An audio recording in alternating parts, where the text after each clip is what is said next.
Meyer-Ménury, c'est à vous. Merci Madame la Présidente. Messieurs les Présidents, merci pour votre présence lors de cette audition. J'avais 2 questions. La première, elle concerne les 600 à 700 000 jeunes qui vont arriver sur le marché du travail un petit peu après l'été. C'est une très grande préoccupation. Ça concerne aussi bien les jeunes apprentis, plus globalement tous les contrats d'alternance, les stagiaires, les jeunes diplômés.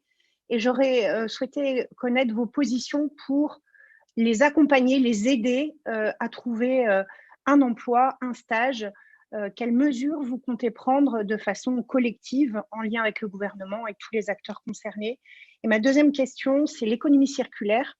Nous avons voté une loi à l'unanimité en janvier dernier et quelques propos nous ont un petit peu inquiétés pendant le confinement ou juste après la sortie du confinement.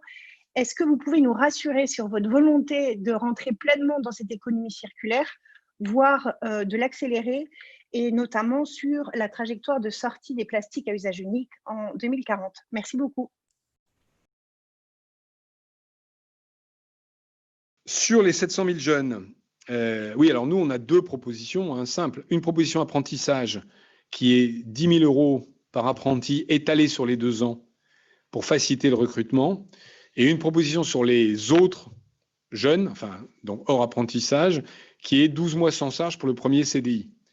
Alors, bien sûr, et avant que la remarque me soit faite, il y a un effet d'aubaine. C'est-à-dire qu'il y aura quand même des recrutements. On ne va pas être à 0 recrutement au mois de septembre. C'est pas vrai. Donc, il y a des gens qui avaient prévu de recruter qui bénéficieront de cet effet d'aubaine. Donc, c'est une perte, non pas de recettes pour l'État, mais une perte d'opportunité de recettes. Bon.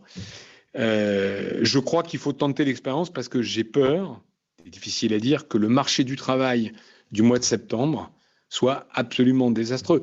Une entreprise en mode survie, elle va garder son cash et pas embaucher, avant éventuellement de faire autre chose. Enfin, sur la loi sur l'économie circulaire, donc je redis, la lettre, elle demandait que 10 décrets, ou 12 décrets, pardon, sur 200, on nous laisse 6 mois de plus. Bon.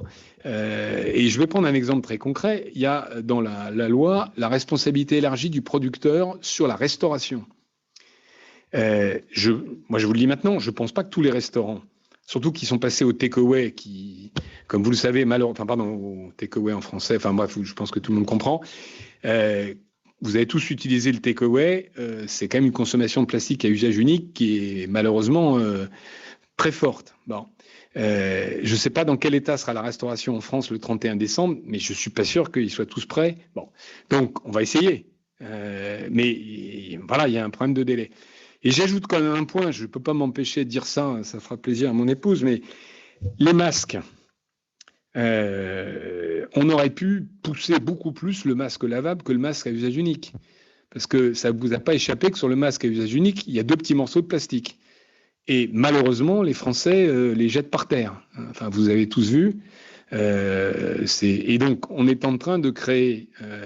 alors, on l'a fait dans l'urgence, donc tout ça s'explique, mais on est parfois tous collectivement plein de contradictions dans la manière dont on gère les politiques. Les entreprises sûrement, le MEDEF sûrement, mais ça me permet de dire avec le sourire qu'on n'est pas les seuls.